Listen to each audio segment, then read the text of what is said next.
Here's my story. It started very organically. You know, when people start a business, as I'm sure even with your business, it's a lot of things that are happening in your world. And then all of a sudden, you know, God kind of gives you a creative idea that you then decide that you're going to give birth to or you're going to let it die.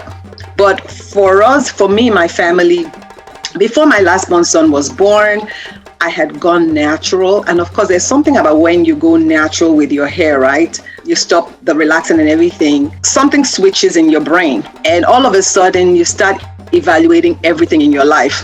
How toxic is that?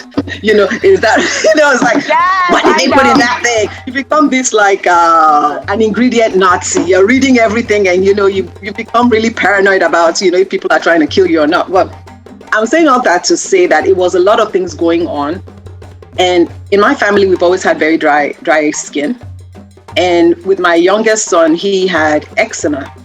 And I remember back then we would go to Target, Walmart, I'd order things offline, you know, your Aveeno's, your Cetaphils, all these big name companies that claim to be able to, you know, address dry skin issues. And none of those things worked for us. Let me tell you, I would put lotion on both my boys when they were young. And like within, 2 hours, they'll be gray, ashy, and dusty. It manifests in many different ways. In kids, they will have flare-ups like patches, and it could be due to environmental allergies. It could be due to things that they're eating, and it could also be due to the fact that just the skin is extremely dry. And then, you know, there's some people have it worse than others. There's some people who, you know, it's so dry and itchy that they scratch their skin till it becomes raw. But generally speaking, one of the ways to kind of keep it in check is to make sure that the moisturizers you're using are very hydrating, very moist. And back then, a lot of the stuff that they're selling in the regular retail stores claim to be all these things, but they didn't work for my family. I don't have eczema, and still I would use these products and still feel ashy. And so it occurred to me back in those days that the lotions and creams and butters that are being put out there were not designed for us. Because, I mean, look at how nice and glowy your skin is. That is what most women are aiming for. It's like, you know, you want to radiate health and goodness. And one of the ways we've done it traditionally in Africa is that we use rich oils and butters for our skin. The Jergens and all the other traditional lotions couldn't help us achieve that feel. And then especially with my boys, it's like I didn't want to send them off to school looking ashy. And, you know, so that's how we, you know, started mixing products in the kitchen. My mom was visiting from Nigeria. I said, okay, Mom, when you come, bring me like a block of shea butter. I want to play with it. And so she came and she had brought a 5-pound block. This was like many years ago, of course. So I grew up in Nigeria because that's where I'm from originally.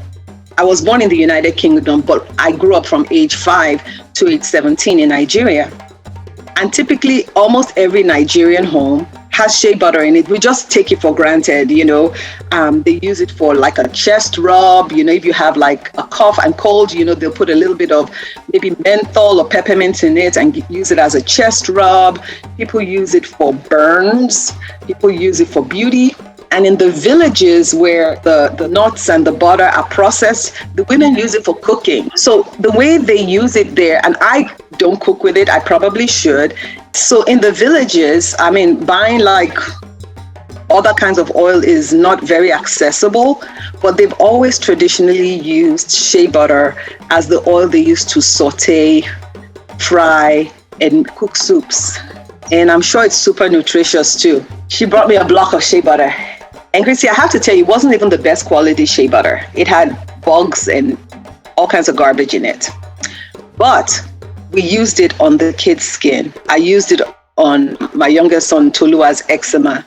And I could literally see the flare-ups heal. And then we used it on our skin. And that dryness we would feel where, you know, your back is so dry that sometimes you have to rub it against the wall to get rid of that itch. That was addressed. We found out that after using it for about 2 weeks, our skin generally was less dry.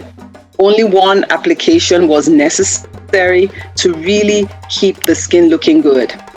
And so we just realized that, this shea butter thing it's powerful. It really works. And so that's when we started making more in the kitchen, and friends would stop by and they're like, oh yeah, can we take a scoop? My kids have eczema. Oh, can we take a scoop here? I have really dry skin.